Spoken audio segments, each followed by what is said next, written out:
Picture this. You're a sailor on the open Atlantic Ocean. It's December. The wind is cold, the waves are gray, and you've been at sea for weeks. Then, somewhere on the horizon, you spot another ship. You sail closer. She looks fine, sails up, hull intact, moving steadily through the water. But something feels wrong. She's drifting, wandering. No one is steering her. You pull alongside and shout. No answer. You board her, and what you find stops you cold. The stove in the kitchen is still warm. A pot of tea sits on the table. A child's small boots are neatly placed beside a bunk. The captain's logbook is open, the ink barely dry. Breakfast dishes are still on the table. A woman's jewelry, rings, a necklace, sits on the dresser, untouched. 6 months of food and fresh water are fully stocked in the hold. The cargo is completely intact. The ship is in perfect condition, but every single human being on board, the captain, his wife, his 2-year-old daughter, and 7 experienced sailors, is gone, vanished, without a single trace. No blood, no bodies, no distress signal, no farewell note, not even a footprint leading to the edge. Just silence and the sound of a ghost ship creaking in the wind. This is not a movie. This is not a novel. This actually happened on December 4th, 1872, in the middle of the North Atlantic Ocean. And to this day, after 150 years of investigations, theories, scientific experiments, and courtroom battles, nobody has been able to fully explain it. Welcome to the History Experiment, and today we're going deep into one of the most chilling, most documented, and most genuinely unsolvable true mysteries in the history of the sea. This is the story of the Mary Celeste, and I promise you, the truth is stranger than anything Hollywood could ever dream up. Before we get to the mystery itself, you need to understand something important. The Mary Celeste was a troubled ship long before she became a ghost ship. In fact, if you believed in curses, and plenty of sailors back then did, you would have looked at this vessel's history and crossed the street to avoid her. She was born in 1861 on Spencer's Island, Nova Scotia, Canada, a rugged, wind-swept corner of the world where shipbuilding was a way of life. She was a brigantine, which means she had 2 masts and a specific arrangement of square and fore and aft sails. About 100 feet long, 282 tons, solidly constructed. Her builders were proud of her. She was launched under the name Amazon, and everyone expected great things. The bad luck started almost immediately. Her very first captain, Robert McClellan, signed on to command her and then dropped dead before she even completed her first voyage. That's not a great sign. The second captain, John Parker, took over and managed to sail her directly into a fishing weir off the coast of Maine, ripping open her hull.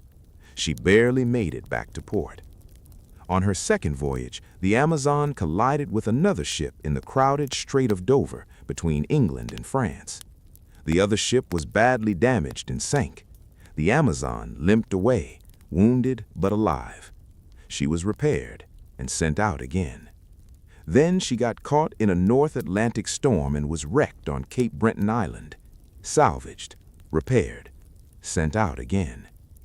Over the course of a few years, she passed through so many owners and so many disasters that maritime insurance companies were starting to whisper about her.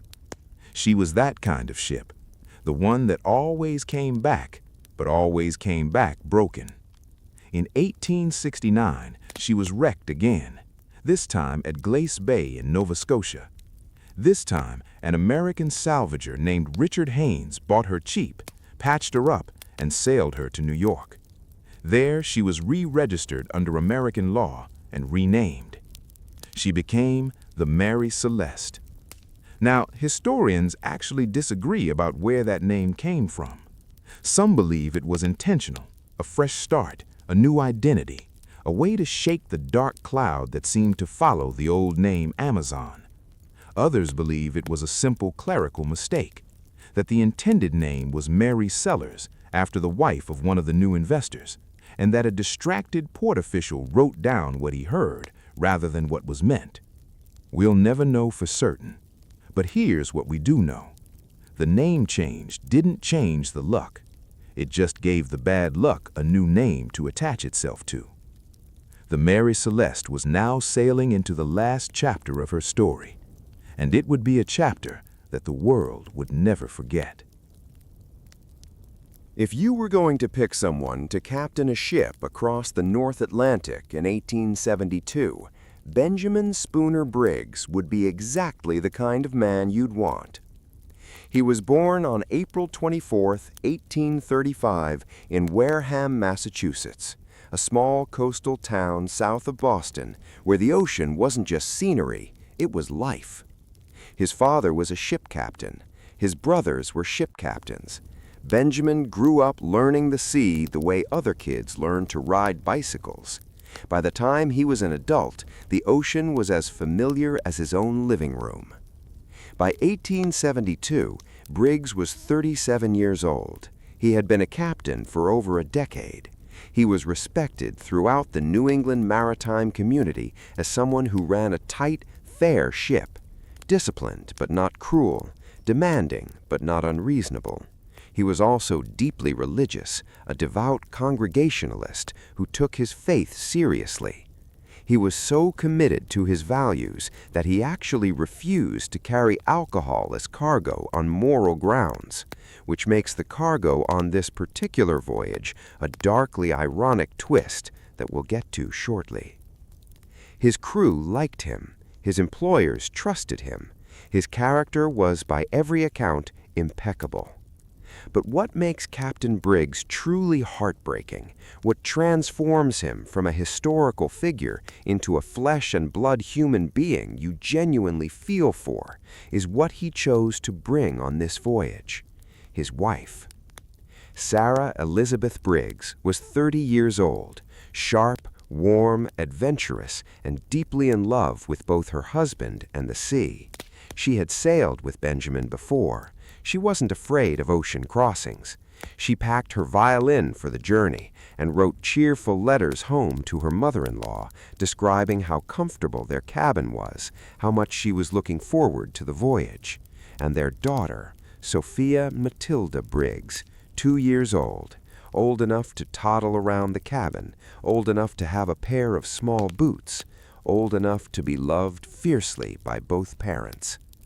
They did have an older child, a son named Arthur, 7 years old, but he was left behind in Massachusetts with his grandmother.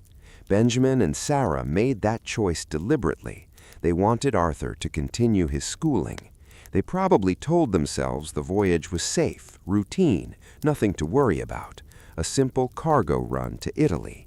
They'd be back before Arthur missed them too much. Arthur would grow up without ever seeing his parents or his little sister again. That detail, the 7-year-old boy left behind, the parents who never came home, is the detail that stays with you. Long after the theories and the court records and the scientific experiments fade from your mind, you remember Arthur Briggs waiting. On November 5th, 1872, the Mary Celeste pulled away from Pier 50 on the East River in New York City and headed east into the Atlantic. On board were 10 people and a cargo that would become central to the greatest theory about what happened to them. Beyond the Briggs family, the crew consisted of 7 men, and it's worth knowing who they were because they are too often reduced to nameless background figures in this story. Albert G. Richardson, 28, was the first mate, the second in command. Son of a sea captain from Stockton, Maine, steady and reliable, the kind of officer who kept things running smoothly when the captain was off watch. Andrew Gilling, 25, was the second mate, a Dane who had crossed the Atlantic multiple times and knew these waters well. Edward William Head, 23, was the cook and steward, a young man from Brooklyn who had only recently gotten married. His new wife was still back home, probably counting the days until he returned. Then there were the 4 German sailors, the Lorenzen brothers, Volkert and Boy, and their compatriots Gottlieb Gundeschall and Arian Martens, all experienced mariners from the Frisian Islands off the coast of northern Germany, men who had spent their entire adult lives at sea. These were not reckless men. They were not drunkards or troublemakers or cowards.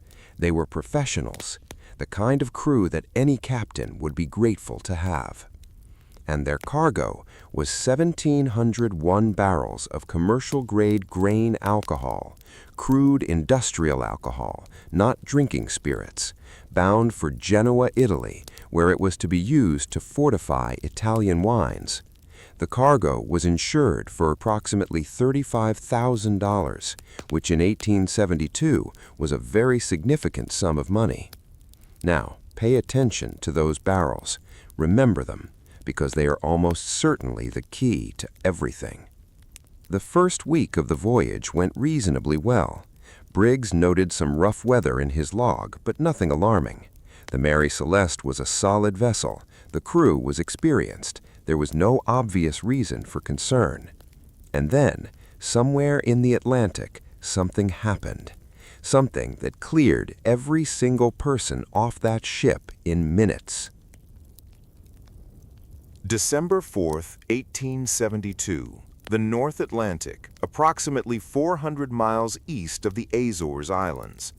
A Canadian brigantine called the Dei Gratia, her name means "by the grace of God" in Latin, which will feel deeply appropriate by the end of this, was sailing east when her helmsman, John Johnson, spotted something on the horizon.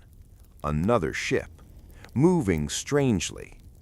The captain of the Dei Gratia was a Nova Scotian named David Reed Morehouse, and here is one of those details that sounds too strange to be true but is completely documented. David Morehouse was a personal friend of Benjamin Briggs. The two captains had actually dined together in New York just days before their respective departures. They knew each other. They respected each other. Morehouse raised his telescope and looked at the distant ship. What he saw made his stomach drop. The vessel was moving. She had wind in her sails, but she was wandering, yawing left and right with no purpose, as if no one was at the wheel. Some of her sails were set wrong. Others were blown out or missing entirely. He recognized her.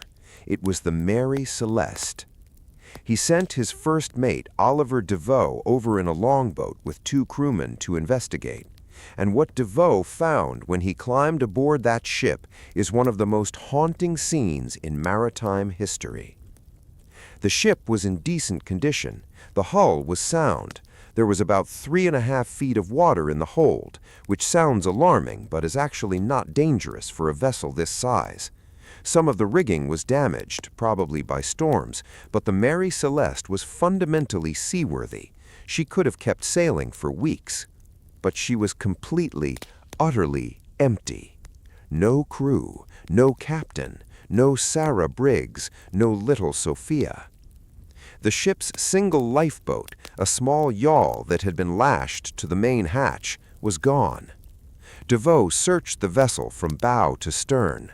In the captain's cabin, he found Sarah Briggs's belongings, her clothes hanging in the wardrobe, her jewelry on the dresser, her sewing kit on the table, a child's toys on the floor. The melodeon, a small keyboard instrument Sarah had brought for entertainment, still lashed to the wall of the cabin.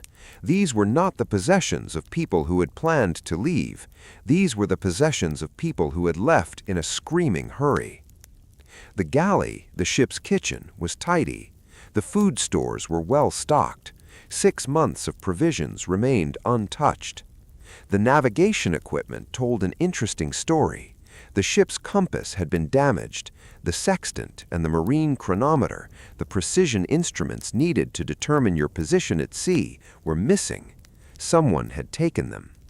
which means someone made a decision in the chaos of whatever happened to grab the tools they'd need to navigate to safety.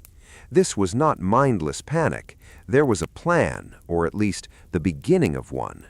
The logbook was still aboard. The last entry was dated November 24, 1872, 10 days before the Dei Gratia found her. It placed the Mary Celeste at approximately 100 miles west-southwest of Santa Maria Island in the Azores. But by the time she was found, she was nearly 400 miles east of that position, well past the Azores, still sailing, still moving, as if guided by an invisible hand. For 10 days, this ship had been sailing herself across the open ocean. No captain, no crew, no one at the wheel. And somehow, impossibly, she had avoided every reef, every rock, every hazard in her path. She was waiting to be found. Oliver Deveau put a small crew on board the Mary Celeste and sailed both ships to Gibraltar, the British territory at the southern tip of Spain, where the authorities were waiting. The moment they arrived, both ships were impounded, and an official inquiry was launched. The man in charge of that inquiry was Frederick Solly Flood, the Attorney General for Gibraltar, and he is, frankly, one of the most frustrating figures in this entire story. Flood was a suspicious man by nature. He looked at the Mary Celeste situation and immediately smelled a crime. He hired a marine surveyor named John Austin to inspect the vessel closely, and Austin delivered a report that gave Flood exactly what he was looking for: marks near the bow of the ship that Austin believed were made by a sharp instrument, possibly an axe. Flood pounced. He also found a stain on the captain's ceremonial sword that he was convinced was blood. He sent a sample to a chemist. The chemist said, "Not blood." Flood sent it to a second expert. Same answer, not blood. Flood refused to fully accept either conclusion and kept pushing his theory. His theory was this: the crew of the Dei Gratia had murdered everyone on board the Mary Celeste, thrown the bodies overboard, dumped the lifeboat, and then fabricated the story of finding her abandoned, all to claim the lucrative salvage payment. Now, let's think about this for a moment. The two captains were friends. Morehouse had dined with Briggs just days before departure. The Dei Gratia had left New York 8 days after the Mary Celeste. There was no opportunity to meet at sea and plot a murder. There was no blood on the ship. There were no weapons found damaged or disturbed. There was no physical evidence of violence anywhere. And the motive, the salvage money, turned out to be laughably inadequate for a conspiracy that would require murdering 10 people, including a woman and a toddler, and then successfully lying about it for the rest of their lives. The case dragged on for months. When the court finally made its ruling, the Dei Gratia's crew received a salvage payment, but a deeply insulting one. Maritime courts typically awarded between 1/3 and 1/2 of a rescued vessel's value. Morehouse's crew received 1/6. Flood's dark insinuations had poisoned the well, and honest men who had done a brave and legitimate thing were financially penalized for it. It was a miscarriage of justice, and historians have said so clearly. The Mary Celeste was eventually released and returned to her owners, but her reputation was destroyed. Insurance companies were skittish about her, cargo owners were nervous, superstitious sailors, and there were many, refused to sign on. She limped through the remaining years of her existence under a succession of increasingly desperate owners, each one hoping to turn her fortunes around. None of them did. In the 150 years since the Mary Celeste was found, investigators, historians, scientists, writers, and amateur sleuths have proposed virtually every conceivable explanation for what happened. Let's go through the most significant ones and be honest about which ones actually hold up. Theory 1. Mutiny. This was Frederick Solly Flood's favorite, and for a long time it was the most widely accepted explanation in the popular press. The crew killed the captain, killed his family, killed whoever resisted, and made off. The problem: there is zero physical evidence of violence. No blood, no damaged weapons, no signs of struggle, no bodies, no witnesses. The crew were described as experienced professionals with no reported tensions. The voyage had only been underway 3 weeks. There was no obvious motive. This theory has been largely abandoned by serious researchers because it requires ignoring everything the physical evidence actually shows. Theory 2. Piracy. Similar problems. Pirates in the North Atlantic in 1872 were not common. This was not the Caribbean of a century earlier. More importantly, pirates would have taken the cargo, the valuables, the food, the water. None of those things were touched. Everything of value was still on board. Pirates don't leave 6 months of provisions and 1,700 barrels of alcohol untouched. Theory 3. A waterspout or sea quake. An underwater earthquake, called a sea quake, can make a ship vibrate and shudder with terrifying force. If the crew felt the hull buckling and shaking beneath them without warning, they might have concluded the ship was breaking apart and launched the lifeboat in a panic. This theory has some merit. It explains the sudden, terrified abandonment of an otherwise sound vessel. But there's no documented seismic activity in that area on those dates, and seaquakes, while real, are not known to have caused this kind of mass abandonment before or since. Plausible, but not provable. Theory 4. Insurance fraud. The idea here is that Briggs and Morehouse planned the whole thing together. Briggs would fake abandon the ship. Morehouse would discover her, collect the salvage money, and split it with Briggs later. This theory collapses almost immediately.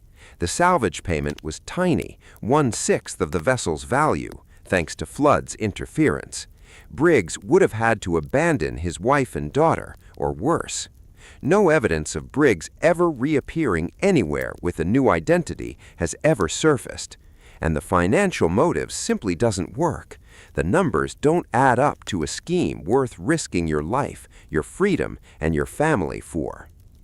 Theory 5. Giant squid, sea monsters, aliens, time portals.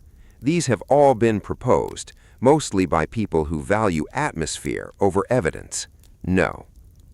Theory 6. The alcohol vapor explosion.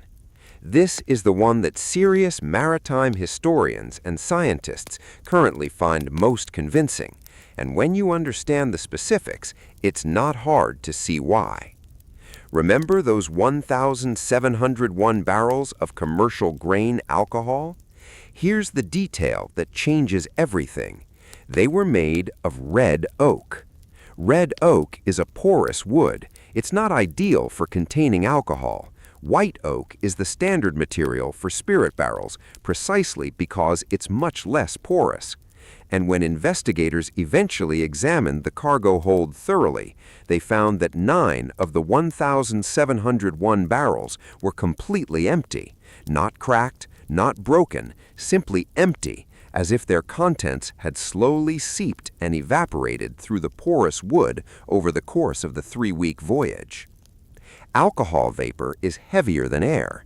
In an enclosed hold, it sinks and accumulates. Given enough buildup, the concentration of flammable vapor reaches a point where almost any spark, a lantern, a candle, someone striking a match, metal scraping against stone, could theoretically trigger a massive explosion. Now here is the crucial scientific detail. In 2006, a team of British scientists and a documentary filmmaker conducted controlled experiments using a model of the Mary Celeste's cargo hold. They filled it with alcohol vapor and ignited it. The explosion was enormous in terms of force. It blew the hatches completely off and sent a massive pressure wave through the model, but it was almost entirely flameless. No scorch marks, no burn damage, no fire. The explosion was powerful enough to knock people off their feet, to blow open every hatch, to fill the air with choking fumes, but it left essentially no visible evidence behind. Think about what that means. If Captain Briggs and his crew heard a massive explosion from below, felt the deck shudder, saw the hatches fly open, and were hit by an overwhelming wave of alcohol fumes, what would they have concluded? That the ship was about to explode in a massive fireball, that they had seconds to act, that the only rational thing to do is get off, now. Standard maritime procedure in such a situation would be to launch the lifeboat, attach it to the ship by a long tow line, and wait at a safe distance to see if the fire spread. If it didn't, you'd row back and reboard. You'd have your ship back, no harm done. But what if the tow line snapped? What if the wind suddenly picked up and the Mary Celeste, now without anyone steering her, caught a gust and pulled away faster than the oars could follow? Within minutes, she'd be a shape in the distance. Within an hour, she'd be gone. And the 10 people in that small open boat would be alone in the North Atlantic in December, 400 miles from land, with no shelter, no way to call for help, and no ship coming to find them. They would have died within days.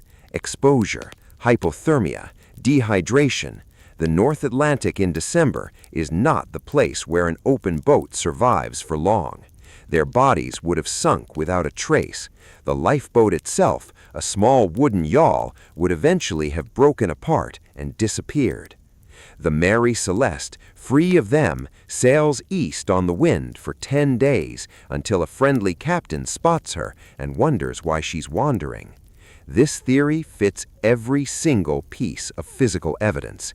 The empty barrels, the lack of fire damage, the missing lifeboat, the missing navigation instruments, the personal valuables left behind, the untouched cargo, the last log entry from 10 days before discovery. Everything. It's not proven beyond all doubt, but it's the closest thing to an answer that 150 years of investigation has produced. There is one more person whose role in the Mary Celeste story absolutely must be discussed, because without him, this mystery would probably be a footnote in maritime history rather than a cultural phenomenon. His name was Arthur Conan Doyle, and he is both the reason you've heard of the Mary Celeste and the reason half of what you think you know about her is wrong. In 1884, 12 years after the mystery, Conan Doyle was a young, struggling doctor in England trying to establish himself as a fiction writer.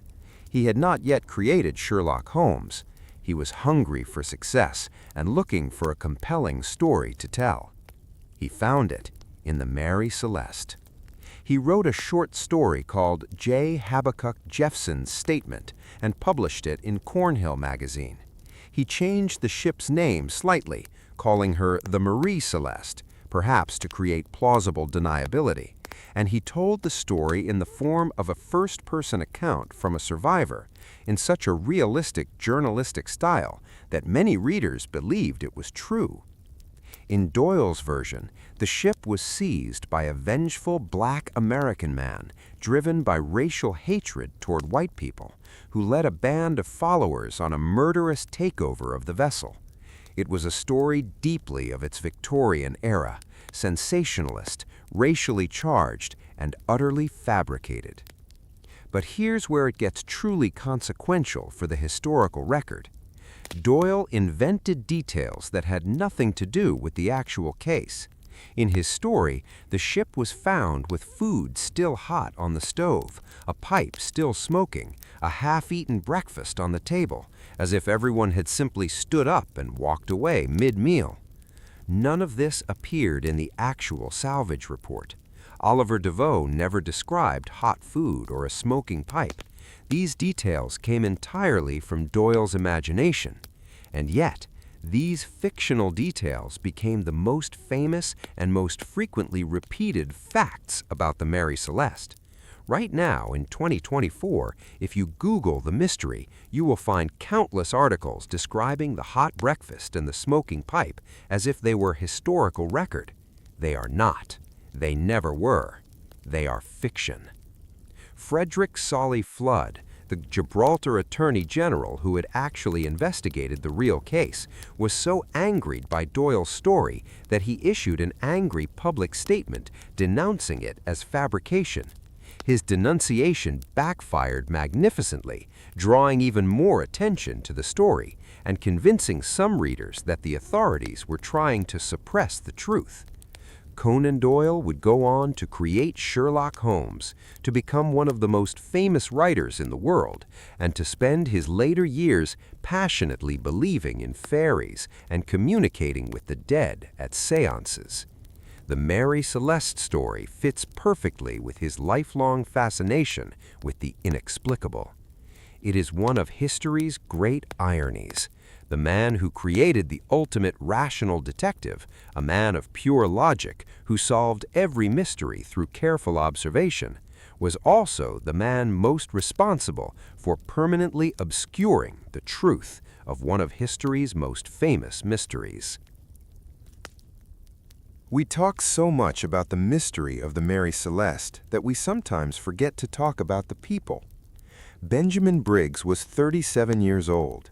He was meticulous, faithful, experienced, and careful. He didn't take unnecessary risks. He didn't drink. He brought his family on this voyage because he thought it was safe. He was wrong, and that's all. He was wrong. He doesn't deserve to be remembered only as a puzzle to be solved. He deserves to be remembered as a man. Sarah Briggs was 30 years old. She brought her violin on this voyage because she was the kind of person who brought music wherever she went. She wrote letters full of warmth and optimism and domestic detail to her mother-in-law right up until the day they departed. She was fully alive in those letters, funny, observant, deeply loving. Then the letters stop, and we don't know what her last hours were like, or what she said, or whether she was afraid. Sophia Matilda Briggs was 2 years old. She had a pair of small boots that Oliver Deveau noticed when he boarded the ship. She was too young to understand what was happening. She was old enough to be terrified. She is perhaps the most heartbreaking figure in the entire story, and she is also the one we know least about, because 2-year-olds don't leave written records. Arthur Briggs, the 7-year-old left behind with his grandmother, grew up to be a businessman. He spent decades quietly following every development in the case, hoping for an answer. He died in 1905, at the age of 40, still without one. His grandmother, Maria Briggs, outlived her son, her daughter-in-law, and her little granddaughter, Sophia. She lived until 1994. She never learned what happened to them either. This is what the mystery costs when you look at it honestly. Not just an interesting puzzle for history enthusiasts, real grief, real loss, real people who deserved answers and never got them. The Mary Celeste didn't sink in 1872. She kept sailing, or trying to, for another 13 years, dragging her ruined reputation behind her like a broken anchor. No one wanted to own her. No one wanted to sail on her. Insurance companies charged extraordinary rates. Cargo owners were reluctant to trust her. Sailors refused to sign on. She changed hands again and again, each new owner convinced that they could find a way to make her profitable, and each one eventually giving up. By the early 1880s, she was barely worth her own weight in lumber. Her final owner was a Boston businessman named Gilman Parker, and Parker had a plan, though not a particularly noble one. In January 1885, Parker loaded the Mary Celeste with cargo, but the cargo wasn't what it appeared to be on paper. Parker deliberately inflated the value of the goods aboard, listing cheap and nearly worthless items as if they were fine merchandise. Then he sailed the ship to Haiti and drove her at full sail directly onto Rochelois Reef near the town of Miraguan. He deliberately wrecked her. Then he filed an insurance claim for $30,000, the value of the artificially inflated cargo. The scheme unraveled almost immediately. Investigators found the fraud obvious. Parker and his co-conspirators were indicted by a Boston grand jury. One died of yellow fever before trial. Another died from what was described at the time as the peculiar stress of a fraudster caught in the act. Parker survived long enough to face indictment, but died before a verdict could be reached. The ship herself was beyond saving. Local Haitians picked through the wreck over the following weeks, taking what could be salvaged. The rest was left to the reef and the sea. By the time nature was done with her, almost nothing remained. The ship that had been born in 1861 as the Amazon, that had survived collision, storm, grounding, fraud, and infamy, was finally gone. Not taken by a great storm, not lost in a dramatic accident, just burned and wrecked on a reef in Haiti by a man who wanted the insurance money. If there was a curse on the Mary Celeste, it seems even the curse itself couldn't be bothered to be creative about how it ended things. So what really happened? After 150 years of theories and investigations and scientific experiments and courtroom battles and Arthur Conan Doyle's famous interference, here is where the honest answer lands. The most likely explanation is the alcohol vapor explosion. The porous red oak barrels seeping fumes into the hold over 3 weeks of Atlantic sailing. A sudden, violent, flameless explosion that blew the hatches open and terrified a crew already on edge from weeks of rough weather. A panicked but not unreasonable decision to abandon ship temporarily, to get into the lifeboat, attach a tow line, and wait at a safe distance to see if the vessel caught fire. And then the tow line snapping or slipping or being cut by accident, and the Mary Celeste catching a gust of wind and pulling away, and 10 people watching their ship disappear into the gray mist of the North Atlantic, knowing immediately that they were in serious trouble. They almost certainly died within days. The December North Atlantic in an open boat is a death sentence. Their bodies were taken by the sea without ceremony. The lifeboat rotted or sank or broke apart in a storm. No trace was ever found. This explanation fits every piece of physical evidence: the empty barrels, the missing lifeboat, the taken navigation instruments, the untouched personal valuables, the undisturbed cargo, the lack of any sign of violence. All of it fits. But here is the thing, and this is the honest thing to say: we cannot prove it. There are still gaps, still unanswered questions, still moments in the timeline where the evidence runs out and we're left with educated guesses. And maybe that's appropriate.